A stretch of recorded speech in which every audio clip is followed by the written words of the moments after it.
여러분, 자식이 결혼한 후 부모님들이 가장 많이 하시는 실수가 뭔지 아세요? 바로 예전 습관을 그대로 이어가시는 겁니다. 한 설문조사에 따르면 기혼 자녀를 둔 부모님 중 68%가 자녀와의 관계에서 어려움을 겪고 계신다고 합니다.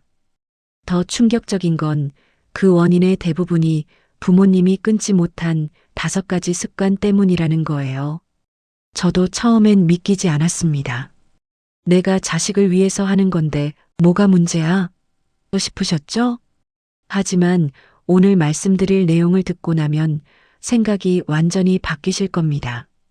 구독, 좋아요 눌러주시면 정말 큰 힘이 됩니다. 알림 설정까지 해주시면 유익한 영상 먼저 받아보실 수 있습니다. 감사합니다. 지금부터 자녀와 평생 좋은 관계를 유지하면서도 여러분의 노후를 지키는 5가지 비법 하나씩 알려드리겠습니다. 첫 번째, 자녀 부부의 일상에 대한 과도한 간섭을 끊으셔야 합니다. 많은 부모님들이 이 부분에서 가장 힘들어 하십니다. 30년 넘게 챙겨주던 습관이 하루아침에 사라질 수는 없으니까요. 하지만 실제 상담 사례를 보면 놀라운 사실이 있습니다. 결혼한 자녀들이 부모님께 가장 바라는 것 1순위가 적절한 거리두기였습니다. 서울대 가족학과에서 2024년 발표한 연구에 따르면 결혼 후 부모의 지나친 간섭이 이혼 사유 중 7위를 차지했다고 합니다. 한 사례를 말씀드릴게요. 60대 초반의 김 여사님은 아들이 결혼한 후에도 매일 아침 전화로 아침 먹었니? 뭐 먹었어? 며느리가 잘 챙겨주니? 하고 물으셨답니다. 처음엔 며느리도 시어머니가 관심이 많으시구나 생각했지만 1년이 지나자 스트레스가 극심해졌습니다. 결국 아들이 어머니께 엄마, 우리도 이제 독립된 가정이니 조금만 거리를 두시면 안 될까요? 라고 조심스럽게 말씀드렸고 김 여사님은 큰 상처를 받으셨습니다. 내가 걱정되어서 물어본 건데 이게 간섭이야? 라고 생각하셨죠. 하지만 전문가들은 이렇게 말합니다. 결혼한 자녀에게는 자율성이 가장 중요하다고요. 여러분도 젊은 시절 시부모님이나 장인 장모님이 매일 간섭하시면 어떠셨을까요? 아마 숨이 막혔을 겁니다. 자녀가 결혼했다는 건 이제 독립된 하나의 가정을 이루었다는 의미입니다. 그 가정의 운영 방식은 그들이 정하는 겁니다. 물론 걱정되시는 마음 충분히 이해합니다. 하지만 방법을 바꿔보세요. 매일 전화하는 대신 일주일에 1~2번 정도 잘 지내니? 그 정도만 물어보시는 겁니다. 며느리나 사위의 생활 패턴에 대해 이것저것 물어보는 것도 자제하시고요. 우리 땐 이렇게 했는데 라는 말도 가능하면 줄이세요. 시대가 다릅니다. 2025년 신혼부부와 여러분이 신혼이었던 시절은 환경이 완전히 다릅니다. 두 번째, 경제적 지원을 습관처럼 하는 것을 끊으셔야 합니다. 이 부분이 정말 중요한데요. 많은 부모님들이 놓치는 부분입니다. 한국보건사회연구원의 2024년 조사에 따르면 60대 이상 부모 중 약 42%가 결혼한 자녀에게 정기적으로 경제적 지원을 하고 계시다고 합니다. 평균 금액은 월 50만 원에서 150만 원 사이였습니다. 문제는 이게 부모님의 노후 자금을 급격히 감소시킨다는 점입니다. 국민연금연구원 분석에 따르면 자녀에게 경제적 지원을 계속하는 부모님들의 경우 노후 빈곤 위험이 2.3배나 높았습니다. 여러분의 노후 자금이 자녀에게 흘러가고 있는 겁니다. 62세 박 씨의 이야기를 들어보시죠. 박 씨는 딸이 결혼한 후에도 애들이 힘들까 봐라며 매달 100만 원씩 용돈을 주셨습니다. 딸 부부는 맞벌이로 각자 연봉 5천만 원씩 받는 상황이었는데도요. 5년이 지나자 박 씨의 노후 자금 6천만 원이 사라졌습니다. 그런데 정작 딸은 그 돈이 얼마나 소중한지 몰랐습니다. 오히려 엄마가 주셔서 받은 것 뿐인데라는 태도였죠. 더 큰 문제는 이런 습관이 자녀의 독립심을 약화시킨다는 겁니다. 서울대 소비자학과 연구팀이 발표한 논문을 보면 부모로부터 지속적인 경제적 지원을 받는 자녀들은 재정 관리 능력이 현저히 떨어진다고 합니다. 스스로 돈을 관리하고 절약하는 법을 배우지 못하는 거죠. 그렇다고 무조건 안 도와주라는 게 아닙니다. 정말 급한 상황, 예를 들어 실직이나 큰 병원비 같은 비상사태엔 당연히 도와주셔야죠. 하지만 그냥 습관적으로 애들이 불쌍해서라는 이유로 계속 주시는 건 오히려 독이 됩니다. 특히 자녀가 직장이 있고 수입이 있다면 더욱 그렇습니다. 대신 이렇게 해보세요. 명절이나 생일 같은 특별한 날에만 선물이나 용돈을 주시는 겁니다. 그리고 그 돈은 여러분의 노후 자금에 지장이 없는 범위 내에서만 하시고요. 여러분도 노후에 돈이 필요합니다. 병원비, 생활비, 여가 비용. 자녀에게 의지하지 않으려면 지금부터라도 여러분의 돈을 지키셔야 합니다. 세 번째, 무리한 손주 돌봄을 끊으셔야 합니다. 이 부분에서 많은 분들이 고개를 끄덕이실 것 같습니다. 통계청 2024년 자료를 보면 만 3세 미만 손주를 돌보는 조부모 비율이 무려 58%입니다. 그중 절반 이상이 주 5일 이상, 하루 8시간 이상 돌보신다고 합니다. 거의 전업으로 손주를 돌보시는 거죠. 문제는 이게 여러분의 건강에 치명적이라는 겁니다. 대한노인병학회 연구에 따르면 손주를 전일제로 돌보는 조부모의 경우 우울증 발병률이 일반 노인보다 3배 높았습니다. 허리 디스크, 무릎 관절염 등 근골격계 질환도 2배 이상 높았고요. 65세 박 여사는 손주를 3년간 돌보다가 허리를 다쳐 수술을 받으셨습니다. 하지만 며느리는 그래도 계속 봐주셔야 하는 거 아니에요? 어린이집 비용이 너무 비싸서요라고 말했다고 합니다. 여기서 분명히 하셔야 할 게 있습니다. 손주 돌봄은 여러분의 의무가 아닙니다. 여러분의 선택이고 호의입니다. 자녀들은 이걸 당연하게 생각하면 안 됩니다. 2024년 대법원 판례를 보면 조부모의 손주 양육은 법적 의무가 아니며 만약 돌봐주셨다면 정당한 대가를 청구할 수 있다고 명시되어 있습니다. 58세 최 여사님의 사례는 정말 시사하는 바가 큽니다. 최 여사님은 딸이 출산한 후 엄마 1년만 봐주면 안 돼? 라는 말에 퇴직을 앞두고 계시던 직장을 그만두셨습니다.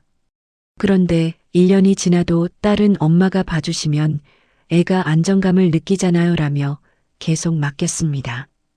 3년이 지난 지금 최 여사님은 무릎 수술을 2번 받으셨고 퇴직금으로 계획하셨던 여행도 한 번 못 가보셨습니다. 전문가들은 이렇게 조언합니다. 손주를 봐주시려면 명확한 원칙을 정하라고요. 예를 들어 일주일에 3일 하루 4시간만 봐줄게. 이런 식으로요. 그리고 그 이상은 거절하시는 겁니다. 여러분도 여러분의 인생이 있습니다. 친구들과 차 마시고 취미 생활하고 여행 다니고 그런 것들이 노후의 행복을 만듭니다. 물론 손주가 예쁘죠. 보고 싶으시죠? 그건 자연스러운 감정입니다. 하지만 보고 싶을 때 보는 손주와 의무적으로 돌봐야 하는 손주는 완전히 다릅니다. 전자는 즐거움이지만 후자는 노동입니다. 여러분이 정말로 좋아서 건강에 무리가 없는 범위에서 봐주시는 건 괜찮습니다. 하지만 자녀의 요구나 압박에 못 이겨 여러분의 건강과 노후를 희생하면 안 됩니다. 네 번째, 자녀 집에 사전 연락 없이 방문하는 습관을 끊으셔야 합니다. 이거 정말 많은 분들이 하시는데 자녀 부부 입장에서는 상당히 부담스럽습니다. 2024년 여론조사 기관의 설문에서 기혼자 1000명을 대상으로 조사한 결과 배우자, 부모님의 예고 없는 방문이 부부 갈등 원인 5위를 차지했습니다. 왜 그럴까요? 여러분도 젊었을 때를 생각해 보세요. 갑자기 시부모님이나 장인 장모님이 오신다고 하면 어떠셨나요? 급하게 집 정리하고 음식 준비하고 편한 차림에서 단정하게 옷 갈아입고 엄청 스트레스였을 겁니다. 지금 여러분의 자녀도 똑같습니다. 61세 이 씨의 경험담입니다. 아들 집이 차로 30분 거리라 근처 왔다가 들렀어라며 자주 방문하셨답니다. 처음엔 아들도 좋아했지만 점점 며느리의 표정이 굳어지는 게 느껴졌다고 해요. 나중에 아들이 조심스럽게 말했답니다. 엄마 오시기 전에 미리 전화라도 주시면 안 돼요? 집도 정리하고 준비도 해야 하잖아요. 이 씨는 그제야 깨달으셨답니다. 본인은 가족인데 뭐라고 생각했지만 며느리 입장에선 손님 맞이였던 거죠. 더 중요한 건 프라이버시 문제입니다. 부부만의 시간과 공간은 정말 소중합니다. 주말 아침에 늦잠 자고 싶을 수도 있고 편한 차림으로 뒹굴고 싶을 수도 있잖아요. 그런데 갑자기 부모님이 오시면 그럴 수가 없습니다. 매번 긴장하고 준비해야 하는 거죠. 건국대 가족상담학과 교수님의 연구를 보면 고부 갈등의 주요 원인 중 하나가 바로 경계선 침범이라고 합니다. 자녀 집은 이제 여러분의 집이 아닙니다. 방문하려면 최소 하루 전에는 연락을 하고 상대방의 동의를 구해야 합니다. 내일 시간 되니? 잠깐 들러도 될까? 이렇게요. 그리고 방문했을 때도 마음대로 행동하시면 안 됩니다. 냉장고 열어서 이것저것 꺼내 보신다거나 방문을 함부로 여신다거나 이게 왜 여기 있어? 여긴 왜 이렇게 정리가 안 돼 있어? 이런 말씀은 절대 금물입니다. 여러분 집도 젊었을 때 항상 완벽하게 정리되어 있진 않았잖아요. 자녀 부부도 바쁘게 살면서 집이 좀 어지러울 수 있습니다. 그건 그들의 생활 방식이고 존중해 주셔야 합니다. 5번째, 자녀 부부를 평가하고 비교하는 말을 끊으셔야 합니다. 이게 정말 치명적인데요. 많은 부모님들이 무심코 하시는 말들이 자녀에게 큰 상처가 됩니다. 옆집 며느리는 참 알뜰한데 친구 아들은 벌써 승진했던데 사위가 좀 더 벌어와야 하는 거 아니니? 이런 말들 들어보셨거나 하신 적 있으시죠? 2024년 한국심리학회 조사에 따르면 배우자가 시댁이나 처가로부터 받는 스트레스 1순위가 비교와 평가였습니다. 특히 며느리의 경우 70% 이상이 시댁에서 나를 평가하는 것 같아 힘들다고 응답했습니다. 59세 정 여사의 사례입니다. 정 여사는 며느리가 집안일을 하는 모습을 보며 자주 이렇게 말씀하셨답니다. 우리 때는 이렇게 안 했는데 요즘 젊은 사람들은 편하게만 하려고 해. 또 명절 때마다 친정 음식 솜씨는 어때? 엄마한테 배웠니? 이런 질문을 하셨다고 해요. 며느리는 매번 자신이 평가받는 것 같아 명절이 두려웠답니다. 결국 아들 부부는 명절을 따로 보내기 시작했고 정 여사는 섭섭해하셨습니다. 하지만 생각해 보세요. 여러분도 젊었을 때 시부모님이나 장인 장모님께 넌 왜 이렇게밖에 못해? 다른 사람은 벌써 했던데 이런 말 들으면 기분이 어떠셨을까요? 아마 자존심 상하고 화도 나셨을 겁니다. 더 심각한 건 자녀를 비교하는 겁니다. 형은 이때쯤 과장이었는데 넌 아직도 대리야? 언니네는 집도 샀던데 너희는 언제 집 사니? 이런 말들은 자녀의 자존감을 크게 떨어뜨립니다. 연세대 상담심리학과 연구에 따르면 부모로부터 형제자매와 비교당한 경험이 있는 성인의 경우 우울증과 불안장애 발병률이 일반인보다 2.5배 높았습니다. 각자의 인생은 다릅니다. 직업도 다르고 능력도 다르고 상황도 다릅니다. 여러분의 자녀와 며느리, 사위는 각자 나름대로 열심히 살고 있는 겁니다. 남들과 비교하지 마시고 그들의 노력을 인정해 주세요. 요즘 힘들지? 그래도 열심히 하는 거 다 알아. 이 한마디가 얼마나 큰 힘이 되는지 아십니까? 특히 며느리나 사위에 대한 평가는 정말 조심하셔야 합니다. 그들은 여러분의 자녀가 선택한 사람입니다. 그들을 비난하는 건 곧 자녀의 선택을 비난하는 것과 같습니다. 내가 왜 그런 사람을 선택했니? 라는 말과 똑같은 거죠. 대신 장점을 찾아서 칭찬해 주세요. 우리 며느리 참 부지런하네. 사위가 우리 딸한테 참 잘해주는 것 같아. 이런 말들은 가족 관계를 훨씬 좋게 만듭니다. 긍정적인 말은 긍정적인 관계를 만듭니다. 여러분, 지금까지 말씀드린 5가지를 실천하기가 쉽지 않으시다는 거 잘 압니다. 30년, 40년을 자녀를 위해 살아오셨는데 갑자기 손을 떼라고 하면 어떻게 해야 할지 막막하시죠. 하지만 이건 자녀를 버리라는 게 아닙니다. 오히려 더 건강한 관계를 만들기 위한 거예요. 서울대 노년학 연구소의 10년 추적 연구를 보시면 자녀와 적절한 거리를 유지한 부모님들이 그렇지 않은 부모님들보다 노년 만족도가 40%더 높았습니다. 우울증도 적었고 건강 상태도 좋았습니다. 왜 그럴까요? 자기 인생을 살았기 때문입니다. 자녀를 위해 모든 것을 희생하시면 2가지 문제가 생깁니다. 첫째, 여러분의 노후가 불행해집니다. 건강도 나빠지고 돈도 없어지고 할 일도 없어져서 우울해지죠. 둘째, 자녀도 부담스러워합니다. 부모님이 자신을 위해 모든 걸 희생했다는 게 은연중에 죄책감으로 작용하는 겁니다. 63세 강 씨의 변화 이야기를 들어보시겠습니까? 강 씨는 딸이 결혼한 후 5년간 손주를 봐주고 경제적 지원도 하고 집에 자주 방문하시며 이것저것 챙기셨습니다. 그런데 딸 부부와의 관계는 점점 멀어졌습니다. 명절에도 얼굴을 보기 어려웠고 전화도 잘 안 받았습니다. 어느 날 강 씨는 친구의 조언을 듣고 생각을 바꾸셨습니다. 손주 돌봄은 주 2회로 줄이고 경제적 지원은 중단하고 방문은 미리 약속을 잡고 하기로 했습니다. 그리고 그 시간에 오랫동안 미뤄뒀던 수채화 강좌에 등록하셨습니다. 친구들과 매주 등산도 다니기 시작했고요. 놀라운 변화가 일어났습니다. 딸이 먼저 전화를 하기 시작했습니다. 엄마, 요즘 뭐 하세요?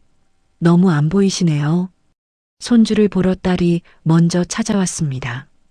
관계가 훨씬 편안해졌고 대화도 많아졌습니다. 강 씨는 말씀하셨습니다. 내가 내 인생을 살기 시작하니까 애들도 편해하더라고요. 그리고 나도 훨씬 행복해졌어요. 이게 핵심입니다. 여러분이 행복해야 자녀도 행복합니다. 여러분이 건강해야 자녀도 안심합니다. 여러분에게 취미도 있고 친구도 있고 할 일도 있으면 자녀들이 얼마나 마음 편한지 아십니까? 반대로 생각해 보세요. 부모님이 오로지 자신만 바라보고 계시면 자녀 입장에서 얼마나 부담스럽겠습니까? 엄마 아빠는 나밖에 없으시네. 내가 잘해드려야 하는데 시간도 없고 여유도 없고 이런 죄책감이 계속 쌓이는 겁니다. 그렇다면 구체적으로 어떻게 실천할 수 있을까요? 먼저 자녀와 솔직한 대화를 나눠보세요. 엄마 아빠도 이제 우리 인생을 좀 살아보려고 해. 너희한테 너무 많이 의지하고 간섭했던 것 같아. 앞으로는 서로 적절한 거리를 유지하면서 지내면 어떨까? 이렇게 말씀하시면 됩니다. 처음엔 어색하실 겁니다. 하지만 시간이 지나면 훨씬 편해지실 거예요. 그리고 그 시간에 여러분 자신을 위한 투자를 하세요. 취미 생활을 시작하시거나 친구들과 여행을 다니시거나 평소 하고 싶었던 공부를 하시는 겁니다. 2025년 현재 60대는 옛날 60대가 아닙니다. 건강하시고 활동적이십니다. 평균 수명이 83세인 시대에 60대는 아직 적습니다. 앞으로 20년 이상을 더 사실 텐데 그 시간을 자녀만 바라보며 사실 건가요? 아니면 여러분만의 행복을 찾으며 사실 건가요? 국민건강보험공단의 2024년 보고서를 보면 은퇴 후 적극적으로 사회활동과 취미 생활을 하는 노인들의 건강 수명이 그렇지 않은 노인들보다 평균 7년이나 길었습니다. 치매 발병률도 절반 이하였고요. 여러분의 건강을 지키는 가장 좋은 방법은 여러분만의 삶을 사는 겁니다. 경제적인 부분도 정말 중요합니다. 자녀에게 계속 돈을 주시다 보면 정작 여러분이 필요할 때 쓸 돈이 없어집니다. 한국은행 통계를 보면 60대 이상 노인 빈곤율이 OECD 국가 중 1위입니다. 그 이유 중 하나가 자녀에 대한 과도한 경제적 지원입니다. 여러분도 병원비가 필요할 수 있고 간병비가 필요할 수 있습니다. 요양원 비용도 만만치 않습니다. 지금 자녀에게 주는 그 돈이 나중에 여러분에게 꼭 필요한 돈일 수 있습니다. 더군다나 자녀가 경제적으로 독립했다면 굳이 계속 지원할 필요가 없습니다. 그들도 스스로 벌고 쓰면서 경제관념을 키워야 합니다. 부모의 지원에 익숙해지면 절약할 줄도 모르고 재정 계획도 세우지 않게 됩니다. 한 재무 상담사의 말을 빌리자면 자녀에게 물고기를 잡아주지 말고 물고기 잡는 법을 가르쳐라고 합니다. 돈을 그냥 주는 것보다 돈 관리하는 법을 알려주는 게 훨씬 중요하다는 뜻이죠. 손주 돌봄도 마찬가지입니다. 물론 손주가 예쁘고 사랑스럽습니다. 하지만 여러분의 건강이 무너지면 누가 책임지나요? 허리 수술 비용, 무릎 치료 비용, 그건 자녀가 내주나요? 대부분 여러분이 직접 부담하시게 됩니다. 대한정형외과학회 자료를 보면 손주를 돌보다 다치는 60대 이상 노인이 매년 증가하고 있습니다. 특히 안아주다 허리 다치는 경우, 뛰어노는 손주 쫓아가다 넘어지는 경우가 많습니다. 한번 다치면 회복도 느리고 후유증도 오래갑니다. 게다가 요즘 육아는 예전과 다릅니다. 정보도 많이 바뀌었고 방법도 달라졌습니다. 손주를 돌보면서 며느리나 아들과 육아 방식 때문에 갈등을 겪는 경우도 많습니다. 우리 때는 이렇게 했는데라고 하면 지금은 그렇게 안 해요라는 대답이 돌아옵니다. 차라리 적절한 선에서 도와드리고 나머지 시간은 여러분을 위해 쓰세요. 손주는 가끔 보니까 더 예쁜 겁니다. 매일 보면 지치고 힘듭니다. 자녀 집 방문도 신중하게 하세요. 요즘 젊은 부부들은 프라이버시를 정말 중요하게 생각합니다. 갑작스러운 방문은 그들에게 큰 스트레스입니다. 미리 연락하고 동의를 구하고 약속한 시간에만 방문하세요. 그리고 방문했을 때도 오래 계시지 마세요. 2시간, 3시간 정도가 적당합니다. 식사 시간을 피해서 가시는 것도 좋은 방법입니다. 며느리나 사위가 식사 준비하느라 부담스러워하지 않도록요. 방문 후에는 꼭 감사 인사를 하세요. 오늘 와서 좋았어. 다음에 또 시간 되면 들러도 될까? 라고 물어보는 겁니다. 당연한 권리가 아니라 허락받는 거라는 걸 보여주시는 거죠. 마지막으로 비교와 평가를 멈추세요. 자녀와 며느리, 사위를 있는 그대로 인정해 주세요. 남들과 비교하지 마시고 여러분의 기준으로 평가하지 마세요. 그들도 나름대로 최선을 다해 살고 있습니다. 칭찬과 격려를 많이 해주세요. 잘하고 있어. 힘들지? 그래도 열심히 하는 거 다 알아라는 말 한마디가 얼마나 큰 힘이 되는지 아십니까? 특히 며느리나 사위에게는 더욱 신경 써주세요. 그들은 여러분의 친자식이 아니지만 자녀가 선택한 소중한 사람입니다. 그들을 존중하고 아껴주시면 자녀도 여러분을 더 사랑하게 됩니다. 여러분, 오늘 말씀드린 5가지 기억하시죠? 과도한 간섭 끊기, 경제적 지원 습관 끊기, 무리한 손주 돌봄 끊기, 무단 방문 습관 끊기, 비교와 평가 끊기. 이 5가지만 실천하셔도 자녀와의 관계가 훨씬 좋아질 겁니다. 그리고 가장 중요한 건 여러분의 노후가 훨씬 행복해진다는 겁니다. 자녀를 사랑하는 가장 좋은 방법은 집착이 아니라 존중입니다. 그들의 독립을 인정하고 그들의 선택을 믿어주는 겁니다.